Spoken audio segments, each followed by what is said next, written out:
Et pour découvrir ou redécouvrir les collections du musée Rhinopolis. Cet établissement consacré aux dinosaures et à nos autres ancêtres peuplant la Terre il y a des millions d'années est le deuxième musée le plus visité de l'Allier.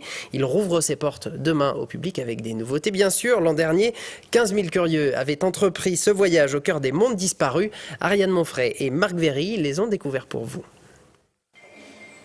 C'est en découvrant à Ghana le squelette d'un rhinocéros comme celui-ci, vieux de 23 millions d'années, qu'est née l'association Rhinopolis, puis ce musée paléontologique. Sur 200 mètres carrés, le visiteur peut remonter le temps et découvrir une collection issue de la région, de France, mais aussi des 5 continents, et qui ne cesse de s'enrichir au fil des ans. Nous allons avoir de nouveaux spécimens, notamment le fémur d'un grand sauropode, un grand dinosaure herbivore qu'on appelle un apatosaure, qui est un dinosaure qui mesurait à peu près 20 mètres de long. Et puis également une météorite de plus de 250 kilos qui a été découverte donc en Argentine.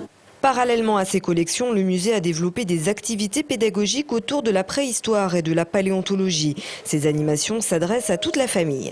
Le but du jeu, c'est de dégager le moulage d'un squelette de rhinocéros qui a été découvert ici à Ghana et qui vivait donc au bord d'un immense lac tropical il y a 23 millions d'années. Ils sont dans les mêmes conditions que les paléontologues et ils doivent mettre 3/4 d'heure pour dégager ce squelette avec des pinceaux, des pelles, des truelles, des seaux.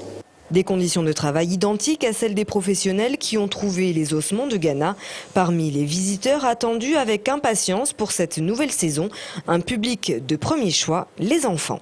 Ils sont passionnés, ils ont les yeux écarquillés. Alors certains me disent c'est le plus beau jour de ma vie. C'est vrai que les dinosaures, vraiment, les enfants, ça les passionne. Et puis tout petit, parce que nous avons beaucoup d'enfants qui viennent et qui n'ont pas l'âge de 6 ans. Beaucoup ont 2 ans et demi, 3 ans. Moi-même, je suis étonnée par ce succès.